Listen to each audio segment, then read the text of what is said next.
देखो भाई chapter number 12 विद्युत धारा का चुंबकीय प्रभाव, 6 अंक आएगा भाई बोर्ड परीक्षा में, है ना। पार्ट 1 पहले हो गया इसका। अब आज ये दूसरा और लास्ट भाग है। आप ध्यान लगाओ, एक एक नंबर के ज्यादा क्वेश्चन आ रहे हैं इसमें से, तो आप ध्यान लगाओगे तभी ये बेटा छोटी छोटी चीजें समझ में आएगी। और नंबर अपना टारगेट आउट ऑफ 100 है, तो ये आना ही चाहिए, ठीक है ना। कल बताओ हमने क्या पढ़ा था। कल हमने विद्युत धारा के चुंबकीय प्रभाव के बारे में पढ़ा। दूसरा क्या पढ़ा, चुंबक विद्युत चुंबक के बारे में पढ़ा। चुंबकीय क्षेत्र रेखाओं के बारे में पढ़ा। सीधे चालक पर विद्युत धारा प्रवाहित होने के कारण चुंबकीय क्षेत्र पढ़ा। दिक्सूचक की सहायता से चुंबकीय क्षेत्र रेखाएं बनाना सीखा। दक्षिणाहस्त अंगुष्ठ नियम पढ़ा और विद्युत चुंबक के बारे में पढ़ी। परिनालिका पढ़ी, विद्युत चुंबक के उपयोग पढ़े। ये सारी चीजें हमने कल पढ़ ली थी और तुम याद नहीं रखते हो। अब चलो बोर्ड में समझते हैं। अरे ओए, आज हम पढ़ेंगे चुंबकीय क्षेत्र में रखे किसी धारावाही चालक पर आरोपित बल। बेटा हम चुंबकीय क्षेत्र में कोई धारावाही चालक रखें और उसमें विद्युत धारा प्रवाहित करें ना, तो उस चुंबकीय क्षेत्र के कारण उस धारावाहिक पर क्या लगेगा, बल लगेगा। इंपॉर्टेंट पॉइंट है ये, और ध्यान से सुनो। और इसी बल से विद्युत मोटर आती है ना, मोटर इसी पर काम करती है, इसी नियम पर काम करती है। ध्यान से सुने, बोर्ड पे देखें। देखो इसके लिए हम एक प्रयोग करेंगे भाई। प्रयोग करने के लिए हम एक स्टैंड लेंगे। सबसे पहले क्या लेंगे बेटा, स्टैंड।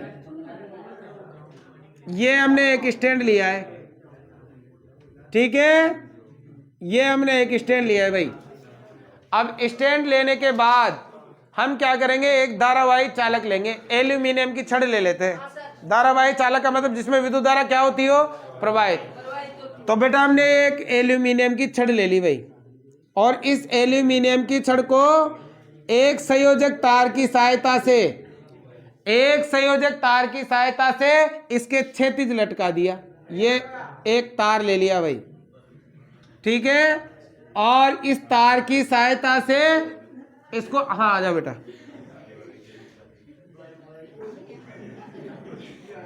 और एक कुंजी लगा दी, ठीक है। ये प्लस और ये क्या है, माइनस, और ये कुंजी, ठीक है। अरे भाई बात क्या हो रही है, समझ में नहीं आ रहा क्या, मतलब नालायक ही रहोगे ना, बिल्कुल समझना तो चाहते नहीं हो। यहाँ है बी और यहाँ नाम ए दे देते हैं, ठीक है। अब ध्यान से सुनो। अब हम क्या करेंगे बेटा, एक नाल चुंबक लेंगे। कौन सा चुंबक, नाल, देखिए घोड़े की नाल पैर में लगाते हैं ना, वो ऐसा होता है नाल चुंबक। तो हमने, और इस नाल चुंबक को इस तरह से रखेंगे कि ये जो छड़ है उसके बीचों बीच आ जाए। ये इस तरह से हम नाल चुंबक रख दिए यहाँ पे। देखो नाल चुंबक इस तरह का होगा। ये हमने इस पे क्या रख दिया रे, नाल चुंबक। बेटा छोटे छोटे क्वेश्चन आ रहे हैं, ध्यान लगाओ, फालतू इधर उधर ध्यान भटकाने में कोई मतलब नहीं है, ठीक है ना। ये एक नाल चुंबक लिया बेटा, ठीक है। अब ध्यान से सुनो, हमने इस तरह से इसको लटका दिया है, ठीक है। अब ध्यान से सुनो, मैंने पढ़ा रहा हूं, चुंबकीय क्षेत्र में रखे किसी धारावाही चालक पर आरोपित बल। ये चुंबक है, तो इसने चुंबकीय क्षेत्र बना रखा है, इसके बीच में हमने क्या रख दिया, धारावाही चालक। अब इस पर आरोपित बल का हम पता करेंगे, तो ध्यान से सुने क्या लिखा है। जब चुंबकीय क्षेत्र में रखे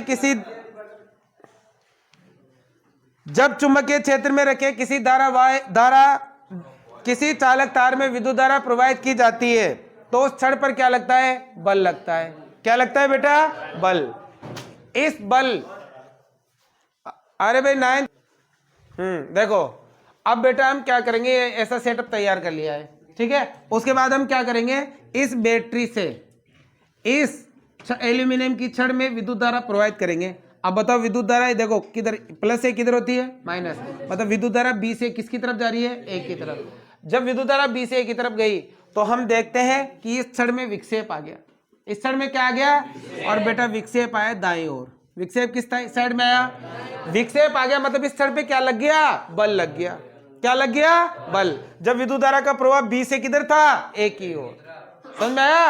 अब हमने क्या करा, इसमें विद्युत धारा की दिशा बदल दी, उल्टी कर दी। पहले तो बी से ए की तरफ जा रही थी, इधर से इधर जा रही थी, अब हमने इसको उल्टा कर दिया बैटरी को। अब धारा किधर, ए से किधर दे दी, बी की तरफ। तो हम देखा कि छड़ में फिर से क्या आया, विक्षेप। लेकिन बेटा विक्षेप किस साइड आया, बाएं साइड आया। किस साइड आया? इससे हमें यह पता चलता है कि चुंबकीय क्षेत्र में रखे धारावाही चालक में जब आप विद्युत धारा प्रवाहित करोगे तो उस पर क्या लगेगा? बल। और बेटा उस बल की दिशा किस पर निर्भर करेगी? विद्युत धारा की दिशा पर निर्भर करेगी। बात समझ में आई क्या? और इसी सिद्धांत पर कार्य करते हमारे पंखे, इसी सिद्धांत पर कार्य करती है विद्युत मोटर। पानी भरने की जो मोटर होती है वो घूमती कैसे है? बल लगता है, उसको चुंबकीय क्षेत्र के मध्य रखा जाता है कुंडली को, और कुंडली में क्या प्रवाहित की जाती है? विद्युत धारा। जैसे विद्युत धारा प्रवाहित की जाती है तो उस कुंडली में चुंबकीय क्षेत्र के कारण क्या लगता है? बल लगता है, और वो घूमने लगती है और मशीन की तरह कार्य करने लगती है। बात समझ में आई क्या? विद्युत मोटर की बात कर रहा हूं, जो किसी भी जैसे छाछ बुलाने की मशीन, उसके भी क्या लगी हुई है? विद्युत मोटर लगी हुई है। समझ में आ रही है ना? तो ये इसी सिद्धांत पर कार्य करती है। तो बात समझ में आ रही है क्या? तो किसी चुंबकीय क्षेत्र में रखे धारावाही चालक पर अगर हम विद्युत धारा प्रवाहित करें तो इस पर क्या लगेगा? बल। और उस बल की दिशा किस पर निर्भर करेगी? विद्युत धारा की दिशा पर। ये कुंजी के हैं, ये बैटरी भी है। अब बेटा अब ये तो हमें पता चल गया, लेकिन इस बल की दिशा भी हमें क्या होनी चाहिए? पता। तो बेटा बल की दिशा पता करने के लिए एक नियम हम पढ़ेंगे, ध्यान से सुनो। एक बार में विस्तार से नोट्स आपके पास है ना, तो नोट्स आप देख लेना भाई, आना ये पूरा लिखा हुआ है, आप देख सकते हो, तो आप पढ़ ही लेना। मैंने बता ही दिया विस्तार से, बाकी ज्यादा समझाने की आवश्यकता है नहीं। पढ़ लोगे ना या बोलूं? पढ़ लोगे? ठीक है। अब इस चढ़ पर क्या लगा? बल। तो इस बल के लिए बताओ क्या पढ़ेंगे? फ्लेमिंग का वामहस्त नियम, मोस्ट इंपोर्टेंट आ गया भाई। यहां से नियम आएगा एक, फ्लेमिंग का वामहस्त नियम। समझते हैं? वामहस्त को कह दो या क्या कह दो? बाएं हाथ का नियम, बाएं हाथ का नियम। समझो, सबसे पहले तो इस नियम की सहायता से क्या ज्ञात कराया जाएगा? ध्यान से सुनो। इस नियम की सहायता से चुंबकीय क्षेत्र में रखे धारावाही चालक पर आरोपित बल की दिशा ज्ञात की जाती है। नियम 1 नंबर में क्वेश्चन बन सकता है। फ्लेमिंग के वामहस्त नियम से क्या ज्ञात किया जाता है? तो फ्लेमिंग के वामहस्त नियम से चुंबकीय क्षेत्र में रखे धारावाही चालक पर आरोपित बल की क्या ज्ञात की जाती है? दिशा ज्ञात की जाती है। अब देखो इस नियम के अनुसार, इस नियम के अनुसार बाएं हाथ, बायां हाथ ये है, बाएं हाथ के अंगूठे, ये अंगूठा, तर्जनी, ये वाली उंगली तर्जनी, और ये वाली उंगली मध्यमा, अंगूठा, तर्जनी और मध्यमा को एक दूसरे के लंबवत, लंबवत मतलब 90 डिग्री के कोण पर, 90 डिग्री के इस प्रकार फैलाया जाए कि, इस प्रकार फैलाया जाए कि तर्जनी चुंबकीय क्षेत्र की दिशा में हो। तर्जनी ये वाली उंगली किस दिशा में हो? चुंबकीय क्षेत्र की दिशा में। मध्यमा विद्युत धारा की दिशा में हो। मध्यमा किस दिशा में? तो बताओ अंगूठा क्या बताएगा? आरोपित बल की दिशा। चुंबकीय क्षेत्र की दिशा हम जानते हैं कौन से नियम से? दक्षिण हस्त अंगुष्ठ नियम से पढ़ के आए हैं। विद्युत धारा की दिशा जानते हैं, प्लस से माइनस। तो बताओ अंगूठा क्या बताएगा? आरोपित बल की दिशा। फ्लेमिंग का वामहस्त नियम समझ में आया क्या? समझ में आया बेटा? पहले तो बताओ इस नियम से क्या ज्ञात किया जाएगा? किस आरोपित बल कहां पर? चुंबकीय क्षेत्र में रखे धारावाही चालक पर आरोपित बल की दिशा।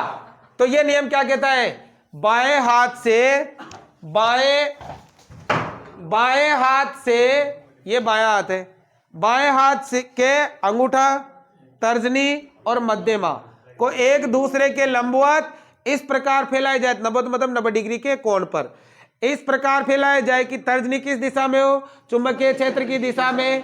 मध्यमा किस दिशा में हो? तो बताओ अंगूठा क्या बताएगा? आरोपित बल की दिशा। क्लियर हो गया? और बेटा इस पर चुंबकीय क्षेत्र में रखे किसी धारावाही चालक पर आरोपित बल पर, इस पर काम करती है विद्युत मोटर। क्या काम करती है?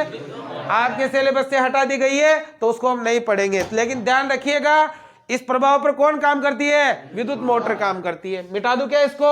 आगे पढ़ते हैं बेटा। अब अगला पॉइंट देखो, ध्यान सुनना रहे। अब एक और नियम है इसका, इसके बाद फिर मकानों में विद्युत व्यवस्था आपका पाठ खत्म हो जाएगा। तो देखो अगला पॉइंट भी इंपॉर्टेंट है, ध्यान से सुनो। विद्युत चुंबकीय प्रेरण, बेटा क्या है, विद्युत चुंबकीय प्रेरण। क्या है ये, ध्यान से सुनो, विद्युत चुंबकीय प्रेरण। और बेटा इस पर काम करता है आपका जनरेटर। अभी जो पढ़ा उस पे तो मोटर काम करती है, और बेटा इस पर क्या काम करता है, जनरेटर काम करता है, विद्युत जनरेटर। ठीक है ना, सुना है नाम जनरेटर, जनरेटर काम करता है इस पर। कैसे, वो हम समझेंगे। देखो विद्युत चुंबकीय प्रेरण क्या है, ध्यान से सुनो बेटा। इस प्रयोग के बारे में दुनिया को बताया था माइकल फेराडे ने। किसने बताया था, ये एक एक नंबर के क्वेश्चन है इसलिए ध्यान से सुने। माइकल फेराडे ने बताया था। विद्युत चुंबकीय प्रेरण का सिद्धांत किसने दिया था, माइकल। और बेटा ये दिया था सन 1831 ईस्वी में। कब दिया था, तो देखो चल, सन 1831 ईस्वी में माइकल फेराडे ने बताया कि किसी चुंबक, क्षण चुंबक या चुंबक और कुंडली, कुंडली मतलब परिनालिका के मध्य गति कराए, के मध्य क्या कराए, तो बेटा उस कुंडली या परिनालिका में क्या पैदा हो जाती है, विद्युत धारा पैदा हो जाती है। क्या पैदा हो जाती है, इस प्रभाव को क्या कहते हैं, विद्युत धारा का चुंबकीय प्रेरण। या देखो कैसे, मान लो हमने एक कुंडली ली या परिनालिका ली। देखो इधर, ये परिनालिका है ना, लोहे अथवा स्टील की नरम अनछड़ पर बेलनाकार कुंडली ऐसे बना दी जाए तो उसे क्या कहते हैं, परिनालिका। अब इस परिनालिका ली हमने बेटा, इस परिनालिका को एक यंत्र से जोड़ा हमने, और इस यंत्र को यहां पर बताओ क्या कहा था हमने, गैल्वेनोमीटर। गैल्वेनोमीटर ये विद्युत धारा के बारे में बताएगा कि इसमें विद्युत धारा है या नहीं है। गैल्वेनोमीटर लिया, और मान लो यहाँ ए दिया और यहाँ बी नाम दिया। यहां पर हमने ली एक क्षण चुंबक। क्या ली, क्षण चुंबक। ये इसका नॉर्थ सिरा है और ये इसका साउथ सिरा है। ठीक है, इन दोनों के मध्य हमने गति कराई, मतलब इन दोनों के मध्य हमने गति कराई ऐसे। ठीक है, इन दोनों के मध्य हमने क्या कराए, गति। तो बेटा इस कुंडली में क्या पैदा हो गई, विद्युत धारा पैदा हो गई। तो इसे हम क्या कहते हैं, विद्युत चुंबकीय प्रेरण। तो ध्यान से सुनो क्या लिखा है कि जब किसी कुंडली और चुंबक के मध्य सापेक्ष गति होती है तो कुंडली से गिरे हुए चुंबकीय क्षेत्र में परिवर्तन के कारण कुंडली में विद्युत धारा प्रवाहित होने लगती है। इस प्रभाव को क्या कहते हैं, विद्युत चुंबकीय प्रेरण कहते हैं। समझ में आया क्या, सीधा सीधा लिखना है कि जब किसी कुंडली और चुंबक के मध्य सापेक्ष गति कराई जाती है तो कुंडली में गिरे हुए चुंबकीय क्षेत्र के कारण क्या पैदा हो जाता है, क्या पैदा हो जाती है, किसमें पैदा होगी विद्युत धारा, कुंडली में। इसे क्या कहते हैं, विद्युत चुंबकीय प्रेरण। इस प्रभाव के बारे में सबसे पहले किसने बताया, माइकल फेराडे। कब बताया, 1831। क्लियर होगी बात। अब देखो इस प्रयोग से समझो कैसे समझाया हमने, मैंने बता दिया। देखो चित्र के अनुसार अनेक फेरों वाली कुंडली ए बी लेकर कुंडली के सिरों को गैल्वेनोमीटर से संयोजित कर लेते हैं। हमने चित्र में ए बी एक कुंडली ली है जो अनेक फेरों वाली है, और इसके सिरों को किससे संयोजित कर दिया, गैल्वेनोमीटर से। अब एक प्रबल क्षण चुंबक लेकर उस उत्तरी ध्रुव को कुंडली बी के सिरे की ओर लाते हैं। अब हमने एक प्रबल क्षण चुंबक लिया तो इसका जो उत्तरी ध्रुव है उसको कुंडली के बी सिरे की ओर लाते, गति कराते हैं। ठीक है, लाते हैं तो हम देखते हैं कि जो क्षण है उसमें दाएं ओर विक्षेप, ये गैल्वेनोमीटर है उसमें दाएं ओर विक्षेप आ गया। किस साइड विक्षेप आ गया, इसमें विक्षेप आ गया, मतलब इस कुंडली में क्या पैदा हो गई, विद्युत धारा पैदा हो गई। क्या पैदा हो गई, और जब इस क्षण चुंबक के नॉर्थ सिरे को कुंडली के बी सिरे से दूर लेकर जाते हैं तो हमने देखा कि इसमें किस साइड विक्षेप आ गया, बाएं साइड। किस साइड विक्षेप आ गया, तो हमने ये देखा कि इसमें क्या पैदा हो गई, विद्युत धारा। लेकिन विक्षेप अलग अलग आया, मतलब गति की दिशा पर निर्भर करेगी चुंबकीय क्षेत्र, इसमें जो विद्युत धारा पैदा हुई है उसकी दिशा। समझ में आ गया। अब हमने क्या किया, किसको क्षण चुंबक को स्थिर रखा, किसको स्थिर रखा, और इस कुंडली के मध्य गति कराई। कुंडली के मध्य क्या कराई, फिर भी गैल्वेनोमीटर में क्या आ गया, विक्षेप आ गया। तो उससे भी ये पता चलता है कि इस कुंडली में क्या पैदा हो गई, विद्युत धारा पैदा हो गई। तो इससे ये पता चला कि चाहे चुंबक से गति कराओ चाहे कुंडली से गति कराओ, आप हमेशा कुंडली के अंदर क्या पैदा हो जाएगी, विद्युत धारा पैदा हो जाएगी। समझ में आ गया। अब विद्युत धारा तो पैदा हो गई, लेकिन इस विद्युत धारा की हमें क्या पता होना चाहिए, दिशा। तभी तो हम विद्युत धारा का क्या कर सकते हैं, उपयोग कर सकते हैं। भाई उपयोग भी तो करना है ना, विद्युत धारा की दिशा सही होगी तभी तो हम उसका उपयोग कर सकते हैं। तो बेटा इसमें विद्युत धारा की दिशा जानने के लिए हम पढ़ेंगे फ्लेमिंग का दक्षिण हस्त नियम। फ्लेमिंग का दक्षिण हस्त, मुझे बताओ ये समझ में आया कि नहीं आया, विद्युत चुंबकीय प्रेरण। और इसका प्रयोग समझ में आया कि नहीं आया? आ गया।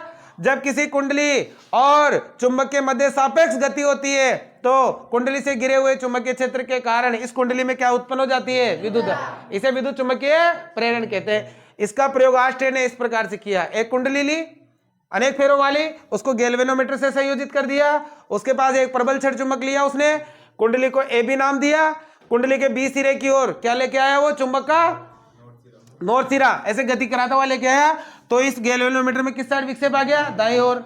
अब इसने क्या किया? इस नॉर्थ सिरे को दूर लेके गया तो कुंडली में किस तरफ विक्षेप आ गया? बाईं ओर। इसे ये पता चला कि इसमें क्या पैदा हो गई? विद्युत धारा। अब उसने क्या किया? चुंबक को स्थिर रखकर गति किससे कराए? कुंडली से। तभी इसमें क्या आ गया? विक्षेप आ गया। तो चाहे कुंडली से गति कराओ चाहे चुंबक से गति कराओ, है ना, कुंडली में क्या पैदा हो जाती है? विद्युत धारा पैदा हो जाती है। समझ में आ गई बात? ये इसका प्रयोग था। ठीक है। अब बेटा विद्युत धारा तो पैदा हो गई, लेकिन इस विद्युत धारा की क्या पता होना चाहिए? दिशा। तो बेटा विद्युत धारा की दिशा पता करने के लिए बताओ कौन सा नियम है? फ्लेमिंग का दक्षिण हस्त नियम। दक्षिण हस्त नियम, अरे समझ लो भाई, या दाएं हाथ का नियम। दाएं हाथ का नियम अभी पढ़ा, बाएं हाथ का और ये दाएं हाथ का। तीसरा नियम है ये 100% 2 नंबर का क्वेश्चन तीनों नियमों में से आएगा। और अगर आपको ये पिछला नियम अच्छी तरह से समझ में आ गया तो इसमें कोई दिक्कत वाली बात ही नहीं है। देखो क्या कहता है ये नियम, फ्लेमिंग का दक्षिण हस्त या दाएं हाथ का नियम। दाएं हाथ, पहले बाएं हाथ का तब दाएं हाथ का था। देखो दाएं हाथ के, ठीक है, अंगूठे, तर्जनी और मध्यमा को एक दूसरे के लंबवत इस प्रकार फैलाया जाए। लंबवत मतलब वही 90 डिग्री के कोण पर इस प्रकार फैलाया जाए कि अंगूठा तो हो बल की दिशा में, अंगूठा किस दिशा में हो? तर्जनी किस दिशा में हो? चुंबकीय क्षेत्र की। तो बताओ मध्यमा क्या बताएगी? विद्युत धारा की। सेम है ना? सेम ही तो है, बस अपने अलग। पहले अंगूठा सबसे लास्ट में था, अब अंगूठा सबसे पहले लिया है। पहले क्या था? वो वाला नियम। पहले उसमें तो हम क्या कर रहे थे? बल की दिशा। और इसमें हम क्या कर रहे हैं? कुंडली में विद्युत धारा की दिशा। तो इसमें देखो उसमें और इसमें कुछ फर्क नहीं है, बस बोलने का ही फर्क है। दोनों में ये बात नहीं सेम है। अंगूठा, तर्जनी और मध्यमा को लंबवत रखना है। ठीक है। उसमें तो बल की दिशा जब हम ज्ञात कर रहे थे तब हम कह रहे थे कि ये किस दिशा में हो? चुंबकीय क्षेत्र की दिशा में, मध्यमा विद्युत धारा की दिशा में। तो अंगूठा क्या बताएगा? आरोपित बल की दिशा। अब भी तो यही बोल रहा हूं, अंगूठा किस दिशा में हो? ये चुंबकीय क्षेत्र की दिशा में। तो बताओ मध्यमा क्या बताएगी? विद्युत धारा की दिशा। तो कंप्लीट समझ में आ गया? दोनों नियम समझ में आ गए? किसी बच्चे को कोई समस्या? दोनों क्या तीनों नियम आपको समझ में आने चाहिए। तीनों में से एक नियम 100% पूछा जाएगा। क्लियर होगी भाई? तो विद्युत चुंबकीय प्रेरण समझ में आ गया। और बताओ बेटा विद्युत चुंबकीय प्रेरण के सिद्धांत पर कौन काम करता है? विद्युत जनरेटर। अब बेटा जनरेटर भी 2 होते हैं, एसी और डीसी। अब आपके सिलेबस में नहीं है तो हम क्या कर सकते हैं? ठीक है ना, फिर भी अगर कभी मिलेगा मौका तो पढ़ा देंगे। ठीक है। अब देखो यहां से एक छोटा सा पॉइंट समझने का प्रयास करो बेटा, प्लीज एक छोटा सा पॉइंट समझो। अरे ओए आजकल फुल जिम रहा है तो 20 दिया तो उसमें कोई आनंद थोड़ी हो गया। अब देखो अगला, वैसे नहीं है सिलेबस में पर मैं बता देता हूं बेटा। विद्युत धारा पढ़ा था ना अपने पिछले पार्ट में, पढ़ते आ रहे हैं। इलेक्ट्रिक करंट पढ़ते आ रहे हैं ना बेटा। विद्युत धारा 2 प्रकार की होती है, एक तो होती है प्रत्यावर्ती धारा और एक होती है दिष्ट धारा। बेटा अब जो मैं पढ़ाऊंगा ना हमारे मकानों में विद्युत व्यवस्था, उसको ध्यान से पढ़ना, क्योंकि छोटे छोटे क्वेश्चन इस पार्ट में वहीं से हैं और वो क्वेश्चन आएंगे तुम्हारे परीक्षा में। तो आगे जो पढ़ रहे हैं उसको ध्यान से पढ़ना। ठीक है। हमारे घरों में विद्युत व्यवस्था, छोटे छोटे क्वेश्चन बहुत ज्यादा है और आपके 4 क्वेश्चन 1-1 नंबर के आ रहे हैं, तो वहीं से आएंगे, ध्यानपूर्वक समझ लेना। विद्युत धारा क्या है? विद्युत धारा ध्यान से समझने का प्रयास करें। विद्युत धारा 2 प्रकार की होती है, एक तो होती है बेटा प्रत्यावर्ती धारा, प्रत्यावर्ती धारा, और एक होती है बेटा दिष्ट धारा। क्या होती है? दिष्ट धारा। अब ध्यान से सुनो दोनों का अर्थ क्या है। प्रत्यावर्ती धारा को शॉर्ट में एसी कहते हैं, अल्टरनेटिंग करंट, और इसको शॉर्ट में डीसी कहते हैं, डायरेक्ट करंट। क्या कहते हैं? Direct current. ठीक है। प्रत्यावर्ती धारा क्या है? ध्यान से सुनो। ऐसी विद्युत धारा जिसका मान व दिशा लगातार समय के साथ साथ बदलते रहते हैं। देखो इसमें क्या होता है, कुछ इस तरह से, इसका मान और दिशा समय के अनुसार बदलती रहती है। मान और दिशा, देखो दिशा बदल रही है, मान भी बदल रहा है। तो ऐसी विद्युत धारा जिसका मान व दिशा समय के अनुसार बदलती रहती है उसे क्या कहते हैं? प्रत्यावर्ती धारा। देखो मान व दिशा मतलब कभी कम कभी ज्यादा, कभी कम कभी ज्यादा। अपने घरों में होती है, अपने घरों में कौन सी विद्युत धारा आती है? ऐसी आती है, प्रत्यावर्ती धारा आती है। हमारे घरों में कौन सी लाइट आ रही है? ऐसी। तो इसका मान कभी कम कभी ज्यादा, कभी कम कभी ज्यादा होता रहता है। ठीक है। दिष्ट धारा, ध्यान रखो, इस धारा का मान व दिशा समय के अनुसार अपरिवर्तित रहते हैं। समय के अनुसार अपरिवर्तित रहेंगे, बिल्कुल सीधा चलेगी ये, अपरिवर्तित रहती है ये परिवर्तित नहीं होती है। जैसे उदाहरण के लिए अपने इन्वर्टर की बैटरी है ना, उसमें कौन सी धारा भरी हुई है? दिष्ट धारा। जब इन्वर्टर की बैटरी से पंखा या बल्ब जलेगा तो हमेशा वो कभी कम ज्यादा नहीं होगा, वो एक ही स्पीड पे चलेगा, क्योंकि उसकी दिशा और मान क्या रहता है? नियत रहता है, समान रहता है।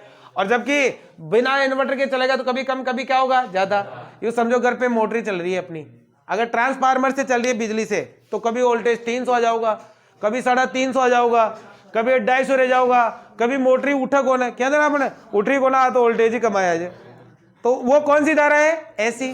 जबकि जनरेटर से चलाओ, जनरेटर की रेस को फिक्स कर दो भाई 300 या 400 वोल्टेज पे चलाना है, तो दिन भर वो 400 रहेंगे, उसमें कम ज्यादा नहीं होंगे। समझ में आ गया?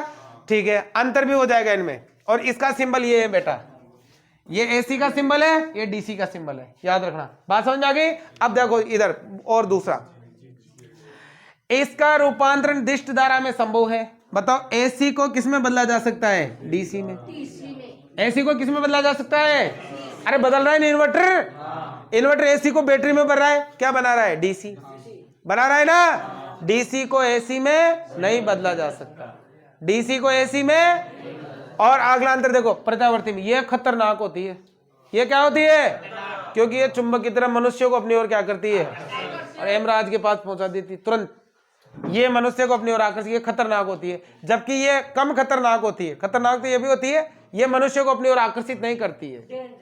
ठीक है, बात समझ आ गई? तो इसके अंतर भी लिख सकते हो आप। ठीक है बेटा, आगे बढ़ते हैं, आगे ध्यान लगाओ। बात समझ में आ गई? अब लास्ट एंड फाइनल पॉइंट है, वो ध्यान से समझे, वो है मकानों में विद्युत व्यवस्था। यहां से क्वेश्चन बनेंगे आपके 100%। तो आप फिर मत कहना कि सर समझ में नहीं आया। तो आज हम पढ़ेंगे मकानों में विद्युत व्यवस्था। मकानों में विद्युत व्यवस्था, प्लीज बातें नहीं। मकानों में विद्युत व्यवस्था, मकानों में विद्युत व्यवस्था का डायग्राम है। डायग्राम तो मैं बनाऊंगा नहीं, आप स्वयं बनाना, आपके पास नोट्स लिखे हुए हैं, आप स्वयं देखना। ठीक है ना, डायग्राम बना हुआ है ना, तो आप स्वयं देखें इसको। क्लियर है बात? मैं डायरेक्ट समझा रहा हूं, ध्यान से सुने, ये बहुत ही महत्वपूर्ण पॉइंट है। यहां से एक एक नंबर के क्वेश्चन बनेंगे भाई। मकानों में आने वाली विद्युत ऊर्जा प्रत्यावर्ती धारा के रूप में होती है, जैसा कि हमने बताया अभी। हमारे घरों में जो विद्युत आती है वो कौन सी आती है? प्रत्यावर्ती धारा। प्रत्यावर्ती अंग्रेजी में क्या कहते हैं? एसी। हमारे घरों में कौन सी लाइट आती है? एसी। जिसका वोल्टेज 220 वोल्ट। बताओ हमारे घरों में जो वोल्टेज होंगे कितने होंगे? 220। हमारे इंडिया में 220 वोल्टेज है। यानी कि सभी उपकरण, टीवी, फ्रिज, कूलर, पंखा, मिक्सी, छाछ बनाने की मशीन, जितने भी उपकरण है वो सब कितने वोल्टेज पे चलते हैं? 220। और बेटा आवृत्ति 50 हर्ट्ज होती है। आवृत्ति कितनी होती है? फ्रीक्वेंसी 50 हर्ट्ज होती है। समझ में आ गया? हमारे घरों में आने वाली विद्युत ऊर्जा प्रत्यावर्ती धारा के रूप में होती है, जिसका विभवांतर वोल्टेज 220 वोल्ट और आवृत्ति 50 हर्ट्ज होती है। समझ में आ रही है क्या बात? अब आगे देखो क्या होता है। सड़कों पर लगे हुए एल्यूमिनियम के खंभों द्वारा, सड़कों पर एल्यूमिनियम के खंभे हैं, मतलब सड़कों पर खंभे लगे हुए हैं, उन खंभों पर क्या लगे हुए हैं? एल्यूमिनियम के तार। वहां से आती है। अब उस खंभे से एक सर्विस केबल हमारे घर में ली जाती है। सर्विस केबल हमारे घर में ली जाती है। बेटा एक सर्विस केबल में 3 तार होते हैं। सर्विस केबल में कितने तार होते हैं? 3। सबसे पहले होता है विद्युतीय तार। कौन सा? विद्युतीय तार, या इसे धनात्मक तार भी कहते हैं। धनात्मक तार, कौन सा तार कहते हैं? धनात्मक तार। ध्यान से सुनो बेटा, विद्युतीय तार के ऊपर लाल रंग का आवरण चढ़ा रहता है।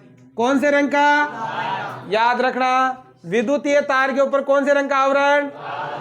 दूसरा होता है बेटा उदासीन तार। उदासीन, जिसे अंग्रेजी में न्यूट्रल कहते हैं, और विद्युतीय तार को एल से लिखते हैं और इसको एन से लिखते हैं। समझ आया? उदासीन तार। अब देखो उदासीन तार पे क्या होगा? न्यूट्रल कहते हैं अपन, न्यूट्रल। इसके ऊपर कौन से रंग का? काले रंग का आवरण चढ़ा होता है। कौन से रंग का? और बेटा तीसरा होता है अर्थिंग, यानी कि भूसंपर्कित तार। भूसंपर्कित, इसके ऊपर कौन से रंग का? ई लिखते हैं, अर्थिंग। इसके ऊपर हरे रंग का आवरण होता है। समझ में आया? तो ध्यान से सुनो, हमारे घरों में विद्युत व्यवस्था पढ़ा रहा हूं मैं आपको। घरों में क्या होता है? विद्युत धारा कौन सी होती है? एसी।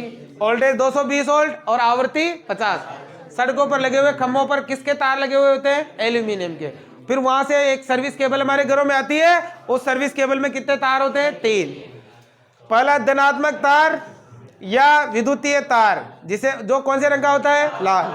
उदासीन तार या न्यूट्रल, जो कौन से रंग का होता है?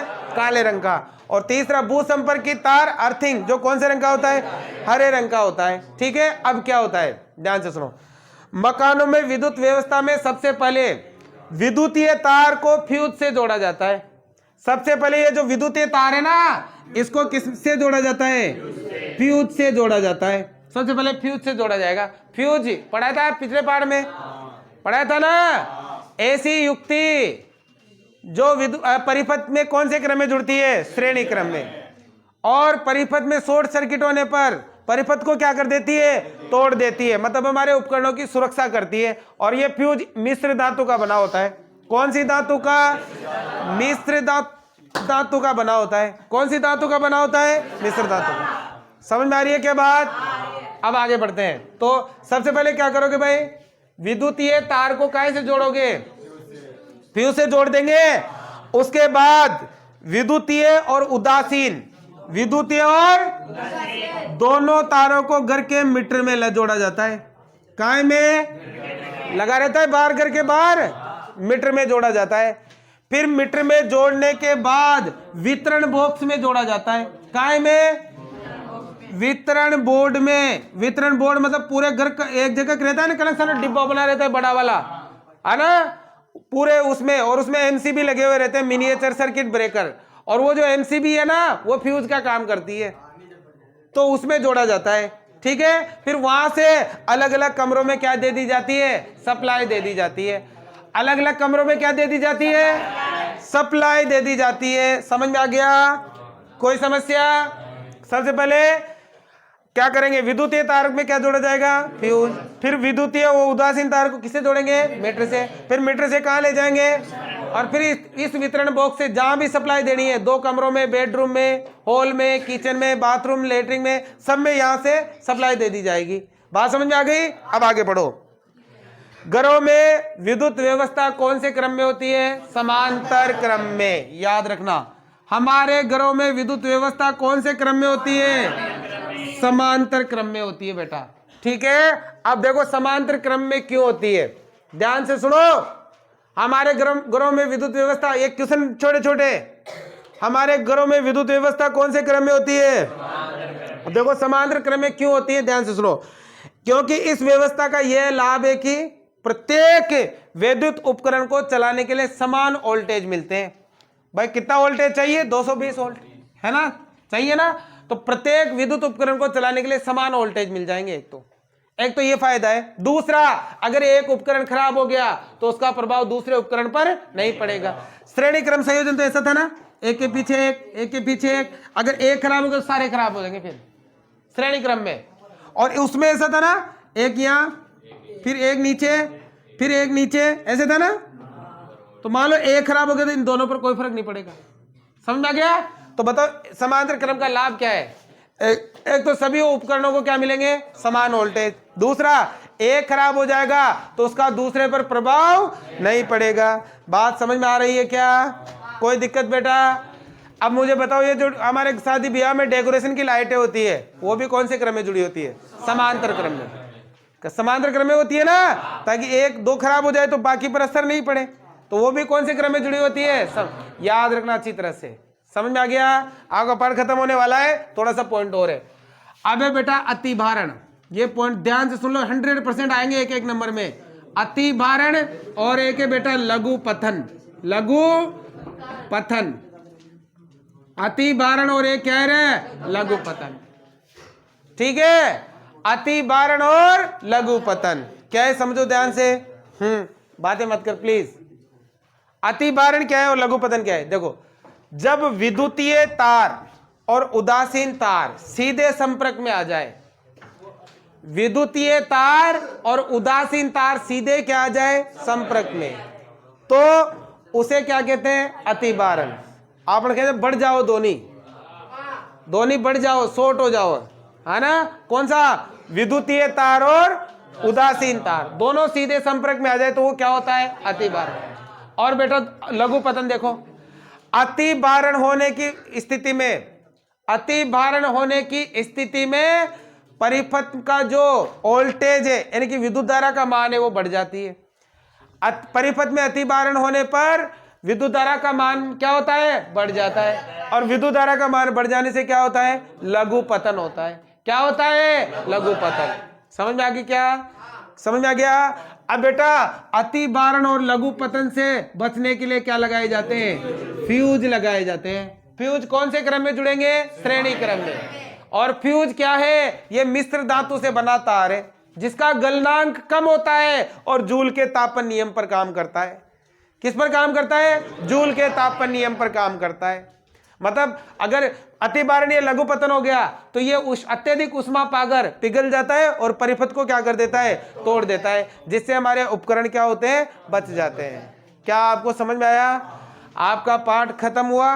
लास्ट पार्ट पर्यावरण वाला है, उसे आप अच्छी तरह से पढ़ें, अध्ययन करें और मेहनत करें। ठीक है ना? समझ में आया हो तो लाइक शेयर सब्सक्राइब जरूर से जरूर करें।